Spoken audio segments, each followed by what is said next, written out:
ओम श्री कल्की परमात्मने नमः। ओम श्री गुरुवे नमः। भविष्य मालिका। महापुरुष संत अच्युतानंद दास अपने शिष्य को सावधान कर रहे हैं कि कलयुग के भविष्य के बारे में। महापुरुष कहते हैं कि कलयुग में समय रहते हुए प्रभु का नाम का आश्रय लेना चाहिए और हृदय से भजना चाहिए और प्रभु के चरण में समर्पित हो जाना चाहिए। तब तुम प्रभु को देख पाओगे। महापुरुष अपने शिष्य से कह रहे हैं भक्ति करना चाहिए, कलयुग में गुरु की सेवा करनी चाहिए और ये माया के संसार को भी नहीं भूलना चाहिए। अपने सच्चे गुरु का दिया गया नाम स्मरण करना चाहिए, तभी जीवन और मृत्यु के बंधन से मुक्त हो पाओगे। महापुरुष अपने शिष्य से कह रहे हैं कलयुग में भगवान का दृष्टि भक्तों पर है और प्रभु उनके साथ लीला खेलेंगे। आ रहा है ऐसा समय कलयुग में जब 7 दिन तक अंधेरा रहेगा और उस समय समय रहते अपने 6 चक्र को एक करना चाहिए। माँ भैरवी डाक देंगी और इस आवाज से पूरा देश चमक उठेगा और उसी समय लोगों की मृत्यु हो जाएगी। भयंकर युद्ध होगा, देश देश के बीच में प्रबल युद्ध होगा, पृथ्वी हो जाएगी नार खार। तुर्की आएगा भारत और बहुत लोगों की जान लेगा, मार काट होगी, गोली बरसेगी। ओडिशा युद्ध का स्थान बन जाएगा, कटक से चौधार तक रक्त बहेगा बहुत लोगों का। जोबरा से लेकर जटनी तक गोलियों से हमला होगा और जो दुष्ट लोग दैत्य हैं वो धरती को बहुत क्षति पहुंचाएंगे। लाख लाख घर और बिल्डिंग्स आग से जलकर नार खार हो जाएंगी और जो कोणार्क है उधर भी युद्ध होगा और जो दुष्ट लोग हैं वो मारेंगे बहुत लोगों को। उस समय पुरी के मंदिर के अंदर मार काट होगी, गोलीबारी होगी और तुम अपने आंखों से देखोगे ये सब। अछुआ लोग यवन सैनिक जो हैं वो पुरी मंदिर के अंदर सर गल जाएंगे। यही मोहन गांधी का शब्द था। लाख लाख लोग जिनका कर्म असत्य होगा वो यमदूत के पास पहुंच जाएंगे, बकरी की तरह ही उनका भी अंत हो जाएगा। भक्ति के पथ पर जो रहेगा उनका दुष्ट और दानव लोग कुछ भी बिगाड़ नहीं सकेंगे, क्योंकि स्वयं प्रभु वासुदेव उनके साथ हैं। उस समय पर हेरा गोहरी स्थान पर रक्त की धारा बहेगी। त्रिजटा के वंश मिलके प्रभु दारू ब्रह्मा को अपने साथ रेलगाड़ी में लेकर जाएंगे। उस समय सबका बुद्धि छोड़ साथ छोड़ देगी, ऐसी ऐसी परिस्थिति होगी। बायरी स्टेशन पे इंजन नष्ट हो जाएगा और उस समय प्रभु अंतर्ध्यान हो जाएंगे। भक्त के साथ स्वयं प्रभु नारायण दारू ब्रह्मा को छतिया ग्राम को लेके जाएंगे। 7 दिन श्री क्षेत्र में लीला शुरू होगी छतिया ग्राम में और उस स्थान पर भक्त लोग एक दूसरे से मिलेंगे। उसके बाद श्री क्षेत्र फिर से लौट आएंगे। प्रभु दारू ब्रह्मा और यहाँ सत्यग्राही एक होंगे। मोहनदास गांधी का आयु क्षय हुआ था यवनों का साथ देने की वजह से। यवनों का नाश हो जाएगा युद्ध में और ये बात असत्य नहीं है, जान लो। टिकारा गौहरी के बाली में युद्ध लगेगा। बाली मतलब सैंड और मिट्टी में युद्ध होगा और बहुत उत्पात होगा और देश में विदेशी लोग घुस आएंगे। कुतो पिखौरी ओडिशा में एक झील के पास महाघोर युद्ध होगा, क्योंकि वहां पे महाशस्त्र है। विराट देश में पांडवों का अस्त्र है, शमी वृक्ष के अंदर। अश्वत्थामा जर्मनी देश में अति गुप्त रूप में जन्म लिया है और युद्ध में कोई उससे जीत नहीं पाएगा। भूरिश्रवा चीन देश में जन्म लेगा भक्त के वेश में, और वो वीर बड़ा पाग बांधेगा। अमेरिका और लंदन में जन्म लिए हैं बहुत भक्तों ने, और जब समय आएगा उस दिन वो वापस आएंगे। वीर अभिमन्यु बेलाल सेन के साथ मिलकर युद्ध में महासमर करेंगे। एकलव्य, घटोत्कच, बभ्रुवाहन, ये 5 वीर योद्धा मिलके विदेशियों को नष्ट कर देंगे। महाभारत के युद्ध में ये 5 वीर योद्धाओं का युद्ध लड़ने की इच्छा अधूरी रह गई थी भगवान कृष्ण के कपाट के कारण। इसलिए ये 5 वीर इस बार के युद्ध में महासमर करेंगे और इनका युद्ध कौशल देख के लोग हैरान हो जाएंगे। भीष्म, द्रोण, कर्ण और शल्य महाभारत के युद्ध में नंद दुलाल ने अपने कपट से इनके बल को तोड़ा था। वही वीर योद्धा फिर से भारत के इस युद्ध में लड़ेंगे और कोई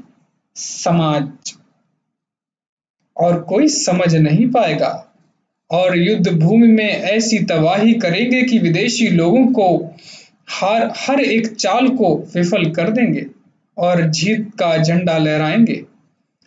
फिर से यही वीर लोग भारत भूमि पर जन्मेंगे और मात्र सम्मान रखेंगे। महाभारत का बाकी का युद्ध ओडिशा में होगा और बहुत सारे यवन सैनिक आएंगे। उस समय को देखकर ओडिशा में प्रभु जन्म लेंगे और कोई उनके माया को पहचान नहीं पाएगा। गुप्त में खेल चल रहा है।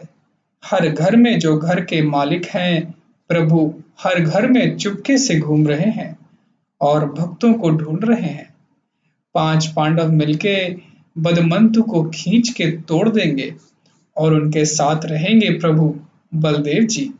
बदमंतु का रास्ता मुक्त कर देंगे पठान जाति के लोग, और ये देवताओं की योजना है, कोई जान नहीं पाएगा। पठान कुल में जानो शैल्या का हुआ है जन्म और युद्ध के मैदान में है वो निपुण। अर्जुन अपने तीर से गोरा सैनिकों को मारेगा और कोई जान नहीं पाएगा ये माया। भारत में विजाति लोग ना रहेगा कोई जानो।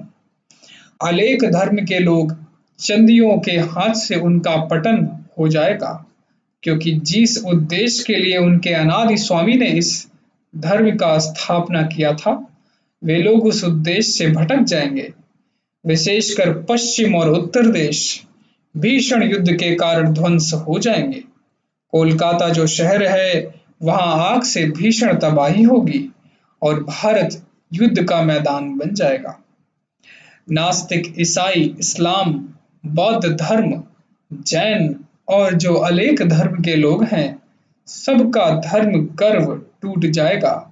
और जो शून्यवादी मूर्ति पूजा को नहीं मानते, जो बोलते हैं शून्य की ही पूजा करो, वो शून्य में ही खो जाएंगे। मतलब उनकी संख्या ही शून्य हो जाएगी। बस सनातन धर्म का स्थापन करेंगे प्रभु नारायण और अन्य धर्म चूर्ण हो जाएंगे। गरुड़ पृष्ठ पे बैठ के प्रभु ब्रिटेन जाएंगे और वहां से सफेद तुलसी लाएंगे। मयूर सिंहासन और कौस्तुभ मणि को धारण कर प्रभु नारायण लेकर आएंगे। गरुड़ देव के आघात से ब्रिटेन में गोरा सैन्य, ब्रिटिश सेना मर जाएगी और जो लोग धर्म और सत्य के रास्ते पर होंगे वे ही बचेंगे। उन भक्तों को प्रभु वहां के राज्य सौंप के आएंगे। इसलिए महापुरुष बोल रहे हैं असत्य और हिंसा को त्यागने के लिए। 1 लाख स्वर्ण मुद्रा लेकर ऋषि आएंगे और पुरी के पुजारी को देंगे और उनसे चतुर्थ मूर्ति दारू मूर्ति को देने के लिए कहेंगे। और जब दारू मूर्ति को बाहर लाया जाएगा, ऋषि दर्शन करेंगे और भक्त दर्शन करेंगे प्रभु कुंज बिहारी का। प्रभु बलदेव राजा होंगे और 108 वर्ष तक पृथ्वी पर जिंदा रहेंगे और सत्य पथ पर रह के पृथ्वी का पालन करेंगे। अग्निरो दही का शक्ति, परमाणु शक्ति को खींच लेंगे। प्रभु को मोलापति, तब विदेशी लोग हट जाएंगे। जर्मनी, रूस आदि, इटली, जापान, तुर्की आदि ये सब रद्द हो जाएंगे। पहला युद्ध में सेनापति होगा मोहन और वो तोपों सिद्धि में होगा निपुण। अनंत किशोर देव भूमि चक्रवर्ती होंगे और ये बात अटल सत्य है। जो सत्य के पथ पर होंगे उनको गोली कुछ नहीं कर सकेगी। निश्चय स्वराज्य होगा।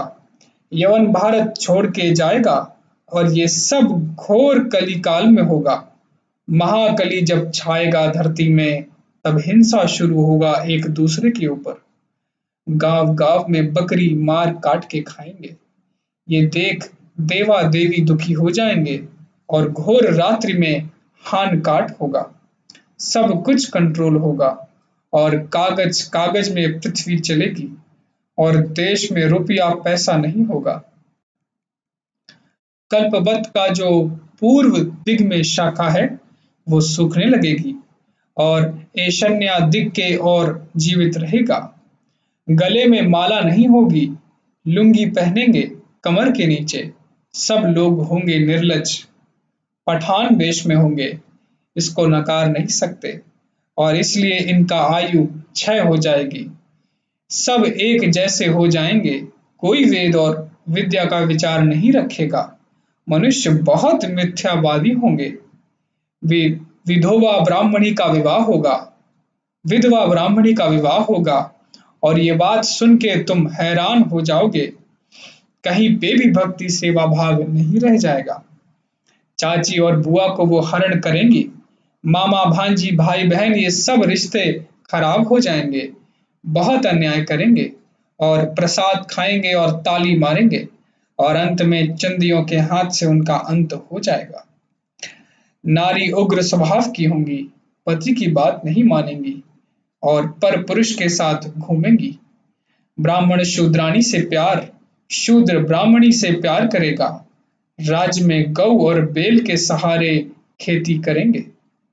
बालक बालिका जो गर्भ में होंगी उनको गुप्त रूप से नष्ट करेंगे और पाप के रास्ते में होंगे। गायत्री छोड़ के ब्राह्मण शूद्रों के जैसे दिन गुजारेगा, इसलिए उनका ज्ञान नष्ट हो जाएगा। साधु और वैष्णव मिलेंगे और मदिरा स्त्री मांस का भोग करेंगे, इसलिए उनका हैजा से मृत्यु होगी।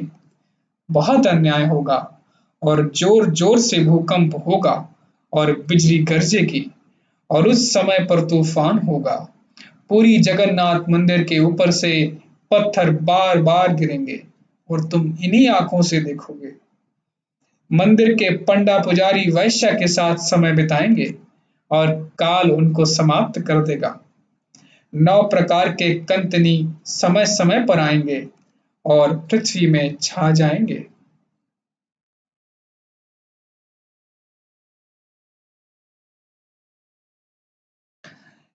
तब समय रहते सावधान हो जाओ। एकाक्षर जप करके दिन गुजारो और भगवत का पाठ करो।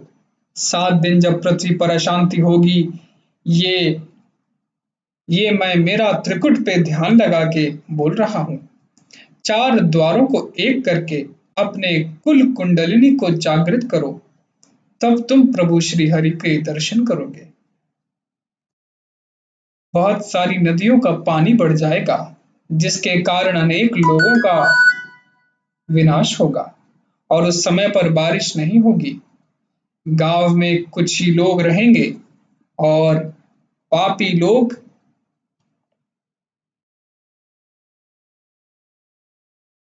जो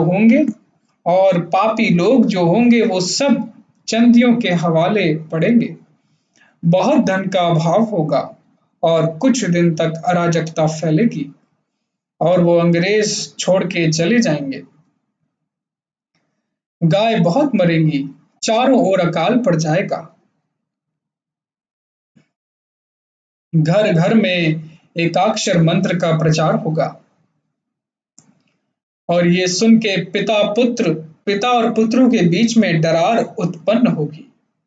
भारत भूमि में जन्म लिए हैं भक्त लोग, देवी देवता और वो गुप्त रूप से रह रहे हैं। माता लक्ष्मी श्री क्षेत्र में जन्म ली हैं, अनंत नाम के पंडा के घर। और प्रभु भी जन्मे होंगे उसी दिन। आकाश में से जिस दिन देव ध्वज गिर जाएगा, उसी दिन समझो कि प्रभु का जन्म होगा। वही प्रभु श्री कृष्ण चैतन्य जन्म लिए हैं धरती पर, जो कि 47 अंक में है, जान लो। ये 47 अंक गजपति महाराज दिव्य सिंह देव जी के अंक वर्ष हैं, जो 2005 या 2006 मसीहा को दर्शाता है, जो कि प्रभु कृष्ण चैतन्य मतलब प्रभु कल्कि का जन्म लेने के अवतार का समय है। कलयुग में 3 बार जन्म लेंगे प्रभु नारायण। इसका मर्म भला कौन समझेगा? बुद्ध, चैतन्य और कल्कि। जब कलयुग समाप्त होगा और प्रभु कुछ समय के लिए सतयुग में रहेंगे, तब राम राज्य सत्य होगा। अद्य में नेमाल में लीला होगी, भक्त लोग एकत्र होंगे और प्रभु नाम प्रेम में भाव विभोर हो जाएंगे। छठियाल श्री क्षेत्र होगा, महाकैवल्य का बाजार बैठेगा और आगे अनंत युग आएगा। जाजपुर में बहुत भक्त हैं और खंडगिरी के मध्य में भी अनेक भक्त हैं। ओलासुरी पर्वत पर चारों दिक से भक्त मिलेंगे और वहां पे लीला खेल होगा। नेमाल मेरा निवास स्थान है, वहां पीतांबरधारी प्रभु लीला आरंभ करेंगे और विशेषकर वहां भक्त लोग से मिलन होगा। प्राची तट के पास ऋषि योग साधना कर रहे हैं, अनासूत्र को रट के। कुछ सिद्ध महात्मा वहां रह के नाम तत्व ध्यान कर रहे हैं गुप्त में। वो सब एक दिन आके मिलन होंगे। कली भारत का खेल के समय सब लोग से गुप्त में मिलेंगे राजा अनंत देव किशोर। जो बोरा में परीक्षा होगी, लाख लाख लोग आएंगे और नील माधव के दर्शन होंगे। सिद्ध पुरुष मिलके भक्त लोगों का उद्धार करेंगे, प्रभु बलराम के चरणों में शरण लेंगे। उस समय में एकाक्षर मंत्र को सार मान के उसका जप करो और 13वें स्कंद को पढ़ो। घर त्याग करने वाले वैराग्यों का परीक्षा तब होगी, इसलिए वो अपने मन को नियंत्रण कर रहे हैं। माता लक्ष्मी और प्रभु नरसिंह कल्कि का खंडगिरी में मिलन होगा और वहां ब्रह्मादेव आएंगे, प्रभु महादेव आएंगे और तांडव नृत्य में मग्न हो जाएंगे और अष्ट दुर्गा उनके साथ होंगी। ये सब खेल गुप्त रूप से होगा, भक्तों के अलावा और कोई जान नहीं पाएगा और ये वाणी अटल सत्य है। उन भक्तों के समान आसन तुम खुद को बनाओ और अपने मन को चेतना से भर लो, तभी तुम्हारी आंखें खुल जाएंगी। जब देखोगे प्रभु श्री हरि के सुंदर मूर्ति मुरलीधारी, तब भाव सागर को तर जाओगे। भक्तों का सुख का समय आ रहा है और पाखंडियों का दुख का समय आ रहा है। गंदगी ध्वंस न होने के कारण सारे मलेच्छ गण का विनाश होगा और वहां अनंत किशोर देव भी उपस्थित होंगे। राजा मंडल के स्थान पे सभा शुरू होगी और वो सभा प्रभु और पंच सखा और कुछ भक्त मिलके करेंगे। करो तुम शिक्षा ग्रहण, श्री गुरु के चरणों में तुम भिक्षा करो और धर्म का पालन करके गुरु से ब्रह्म दीक्षा लो। कलयुग के समाप्ति में एकाक्षर जपो, तब तुम लीला देखोगे और सत्य धर्म में सतयुग का बीज बनोगे। मेरे भक्तों को कलयुग का शरीर मिला है, इसलिए उनको मूर्ख मानव पहचान नहीं पाएंगे। नीच लोग ऊंच होंगे, सत्य वचन की निंदा करेंगे और वो लोग मेरे भक्तों को पहचान नहीं पाएंगे। भक्त लोगों को निंदा करने वाले को मैं उनके अहंकार को चूर्ण कर दूंगा और उनका अकाल मृत्यु निश्चय होगा, ये जान लो। दुष्टों को दलन करके और संधों को अपना के मैं अपना विजय का झंडा लहराऊंगा। ये बात ये मूर्ख अविवेकी मानव नहीं समझेंगे। कुछ दिन लीला खेल के प्रभु वैकुंठ विहारी अंतर्ध्यान हो जाएंगे। महापुरुष अच्युतानंद दास विचार करके कह रहे हैं। जय सीताराम। जय सीताराम। जय सीताराम।